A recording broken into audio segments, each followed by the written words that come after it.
ये ठंडी और शांत रात थी। आसमान में आधा चांद चमक रहा था और असंख्य टिमटिमाते तारे जैसे किसी ने मखमली कपड़े पर हीरे बिखेर दिए हों। हल्की हल्की हवा बह रही थी जिससे पेड़ सरसराते और पत्तियां हौले हौले हिल रही थी। दूर कहीं झिंगुर गा रहे थे और पास ही किसी शाखा पर बैठा उल्लू अपनी धीमी हुंस की आवाज निकाल रहा था। जंगल के सारे जीव दिन भर की भागदौड़ के बाद अब विश्राम की तैयारी में थे। खरगोश अपने बिलों में दुबककर गर्म गर्म बिस्तरों में घुस रहे थे। पंछी अपने घोंसलों में बच्चों को पंखों के नीचे छिपाकर धीरे धीरे नींद की गोद में जा रहे थे। भालू अपनी बड़ी गुफाओं में सिमट गए थे और मधुमक्खियां अपने छत्तों में गुंजन बनकर शांत हो गई थी। हर जगह एक सुकून भरा माहौल था। इसी बीच एक छोटे से ओक के पेड़ के पास बनी मांद में गिलहरियों का परिवार रहता था। माँ गिलहरी, जिसका नाम नीरा था, अपने 2 बच्चों टिक्की और मिक्की को सुलाने की कोशिश कर रही थी। लेकिन ये दोनों शरारती भाई दिन भर खेलने के बाद भी थकने का नाम नहीं ले रहे थे। नीरा ने प्यार से कहा, अब सो जाओ मेरे नन्हे सितारों, रात गहरी हो रही है, तुम्हें कल और खेलना है। लेकिन टिक्की उछलते हुए बोला, अरे माँ, हमें नींद नहीं आ रही, हमें अभी खेलना है। मिक्की ने भी हंसते हुए कहा, हाँ माँ, हमें अभी और पेड़ की डालों पर कूदना है। माँ गिलहरी ने आह भरी। दिन भर की मेहनत के बाद उसे रात में अगले दिन के लिए खाना इकट्ठा करना था। लेकिन उसके नटखट बच्चे मान ही नहीं रहे थे। वह बोली, ठीक है, अगर तुम नहीं सोते तो जैसे चाहो खेलो, पर याद रखना सुबह होने से पहले घर लौट आना। दोनों गिलहरियां खुश होकर उछल पड़ी। ये पहली बार था कि माँ ने उन्हें देर रात खेलने की अनुमति दी थी। वे पेड़ों से छलांग लगाते हुए हंसते खिलखिलाते जंगल में निकल गई। दोनों भाई बहुत उत्साहित थे। रात का जंगल उनके लिए नया था। वे शाखा से शाखा पर कूदते, पत्तों में छुपते और कभी काई से भरी जमीन पर लुढ़कते। लगभग 10 मिनट तक भागते दौड़ते वे अचानक रुक गए। मिक्की ने इधर उधर देखा। ओह, हम कहाँ आ गए? यहाँ सब तरफ पेड़ ही पेड़ है। टिक्की ने आसमान की ओर देखा। तारे टिमटिमा रहे थे और पेड़ की शाखाएं ऊपर तक फैली थी। वे थोड़ा घबराए, लेकिन तभी पास की डाल से एक आवाज आई। श्श, इतनी आवाज क्यों कर रहे हो? उन्होंने ऊपर देखा। एक नीली चिड़िया शाखा पर बैठी थी। चिड़िया बोली, मेरे बच्चे सो रहे हैं और तुम दोनों इतना शोर क्यों मचा रहे हो? रात सोने के लिए होती है। टिक्की ने गर्व से कहा, हम बड़े हो गए हैं, हमें देर रात खेलने की इजाजत है। चिड़िया ने सिर हिलाया, शायद तुम्हारे लिए, लेकिन बाकी सबको तो नींद चाहिए। जरा धीरे खेलो। फिर वह अपने घोंसले में लौट गई। दोनों गिलहरियां हंसी दबाते हुए आगे बढ़ी। कुछ ही देर बाद वे एक छोटी सी नदी के किनारे पहुँचे। पानी चांदनी में चमक रहा था। मिक्की ने शरारत की और अपने भाई पर पानी उछाल दिया। टिक्की भी चुप कहाँ रहने वाला था। दोनों पानी में कूद गए और छींटे उड़ाने लगे। वे इतने मजे में थे कि उन्हें पता ही नहीं चला कि पास में कोई और भी था। अचानक एक भारी आवाज गूंजी, अरे, ये क्या कर रहे हो? इतना शोर क्यों? उन्होंने देखा कि सामने एक मोटा सा बीवर खड़ा था। उसकी बड़ी पूंछ कीचड़ पर थपथपा रही थी। बीवर ने कहा, मेरे छोटे बच्चे सो रहे हैं और तुम दोनों इतना हो हल्ला मचा रहे हो। अगर खेलना है तो कहीं और जाओ। दोनों गिलहरियां सकुचाईं, माफी मांगी और आगे निकल गईं। कुछ दूर जाने के बाद वे एक गुफा तक पहुँचे। उन्होंने अंदर झांका तो अंधेरा गहरा था। जिज्ञासावश मिक्की ने आवाज लगाई, हेलो। गुफा में प्रतिध्वनि गूंज उठी, हेलो, हेलो। दोनों बहुत खुश हुए और अंदर जाने लगे। तभी ऊपर से एक हल्की आवाज आई, अगर मैं तुम्हारी जगह होता तो अंदर न जाता, वहाँ भालुओं का परिवार रहता है। उन्होंने ऊपर देखा। एक पेड़ की डाल से उल्टा लटका हुआ चमगादड़ उन्हें देख रहा था। चमगादड़ हंसते हुए बोला, आओ, मैं तुम्हें दिखाता हूँ कि असली रात का मजा कैसा होता है। फिर वो हवा में उड़ा, गोता लगाया और शाखा से शाखा पर फड़फड़ाया। टिक्की और मिक्की ने उसका पीछा किया। तीनों ने मिलकर खेला। एक जमीन पर दौड़ता, दूसरा कूदता और तीसरा हवा में चक्कर लगाता। धीरे धीरे दोनों गिलहरियां थकने लगी। उनकी आंखें भारी होने लगी और छोटे पैर थककर धीमे पड़ गए। चमगादड़ मुस्कुराया, अब समय है तुम्हें घर पहुंचाने का। चमगादड़ रास्ता दिखाते हुए उन्हें उनकी मान तक ले आया। वहाँ माँ गिलहरी नीरा इंतजार कर रही थी। उसने देखा कि उसके दोनों बच्चे थके हुए जम्हाई लेते हुए सीधे अपने नरम बिस्तर में घुस गए। नीरा ने राहत की सांस ली। उसने चमगादड़ को धन्यवाद दिया।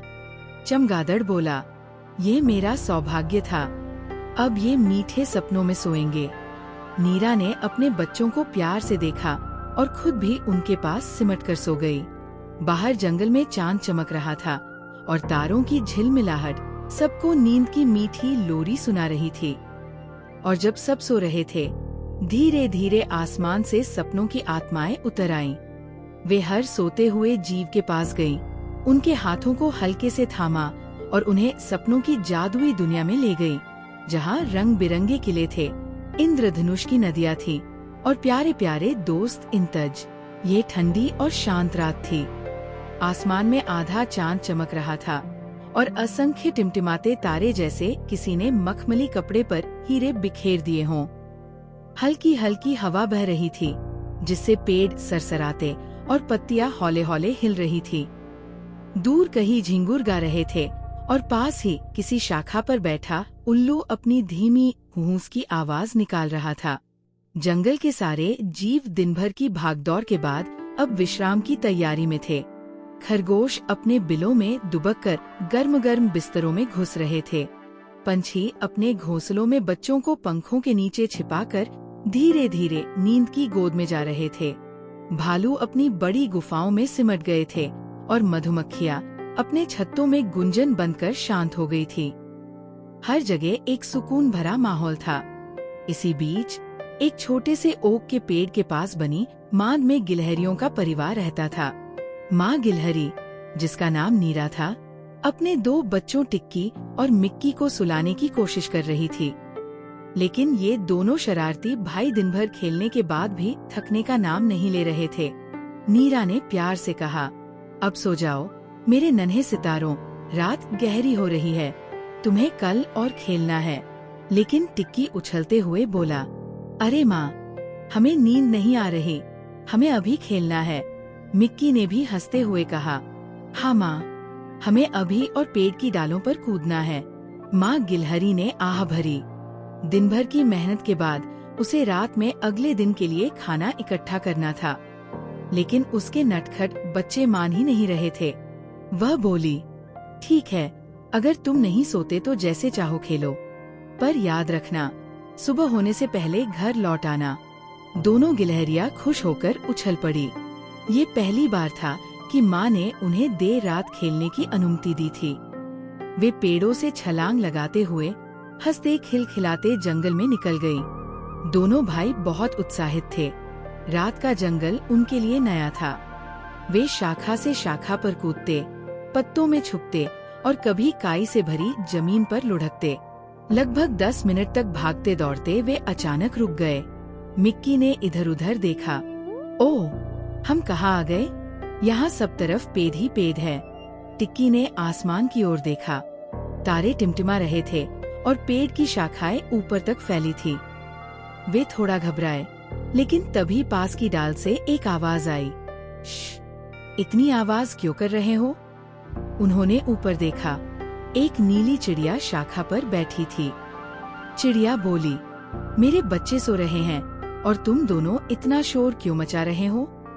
रात सोने के लिए होती है।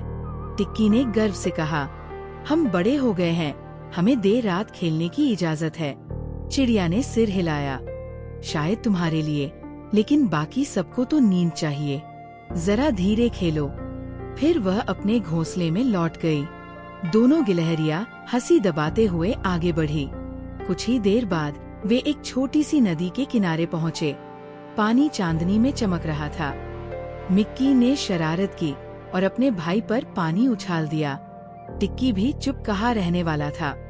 दोनों पानी में कूद गए और छींटे उड़ाने लगे। वे इतने मजे में थे कि उन्हें पता ही नहीं चला कि पास में कोई और भी था। अचानक एक भारी आवाज गूंजी, अरे ये क्या कर रहे हो? इतना शोर क्यों? उन्होंने देखा कि सामने एक मोटा सा बीवर खड़ा था। उसकी बड़ी पूंछ कीचड़ पर थपथपा रही थी। बीवर ने कहा, मेरे छोटे बच्चे सो रहे हैं और तुम दोनों इतना हो हल्ला मचा रहे हो। अगर खेलना है तो कहीं और जाओ। दोनों गिलहरियां सकुचाईं, माफी मांगी और आगे निकल गईं। कुछ दूर जाने के बाद वे एक गुफा तक पहुँचे। उन्होंने अंदर झांका तो अंधेरा गहरा था। जिज्ञासावश मिक्की ने आवाज लगाई, हेलो। गुफा में प्रतिध्वनि गूंज उठी, हेलो हेलो। दोनों बहुत खुश हुए और अंदर जाने लगे। तभी ऊपर से एक हल्की आवाज आई, अगर मैं तुम्हारी जगह होता तो अंदर न जाता, वहाँ भालुओं का परिवार रहता है। उन्होंने ऊपर देखा। एक पेड़ की डाल से उल्टा लटका हुआ चमगादड़ उन्हें देख रहा था। चमगादड़ हंसते हुए बोला, आओ मैं तुम्हें दिखाता हूँ कि असली रात का मजा कैसा होता है। फिर वो हवा में उड़ा, गोता लगाया और शाखा से शाखा पर फड़फड़ाया। टिक्की और मिक्की ने उसका पीछा किया। तीनों ने मिलकर खेला। एक जमीन पर दौड़ता, दूसरा कूदता और तीसरा हवा में चक्कर लगाता। धीरे धीरे दोनों गिलहरियां थकने लगी। उनकी आंखें भारी होने लगी और छोटे पैर थककर धीमे पड़ गए। चमगादड़ मुस्कुराया, अब समय है तुम्हें घर पहुंचाने का। चमगादड़ रास्ता दिखाते हुए उन्हें उनकी मान तक ले आया। वहाँ माँ गिलहरी नीरा इंतजार कर रही थी। उसने देखा कि उसके दोनों बच्चे थके हुए जम्हाई लेते हुए सीधे अपने नरम बिस्तर में घुस गए। नीरा ने राहत की सांस ली। उसने चमगादड़ को धन्यवाद दिया। चमगादड़ बोला, ये मेरा सौभाग्य था, अब ये मीठे सपनों में सोएंगे। नीरा ने अपने बच्चों को प्यार से देखा और खुद भी उनके पास सिमट कर सो गई। बाहर जंगल में चांद चमक रहा था और तारों की झिलमिलाहट सबको नींद की मीठी लोरी सुना रही थी। और जब सब सो रहे थे, धीरे धीरे आसमान से सपनों की आत्माएं उतर आईं। वे हर सोते हुए जीव के पास गईं, उनके हाथों को हल्के से थामा और उन्हें सपनों की जादुई दुनिया में ले गई, जहाँ रंग बिरंगे किले थे, इंद्रधनुष की नदियाँ थीं और प्यारे प्यारे दोस्त इंतज।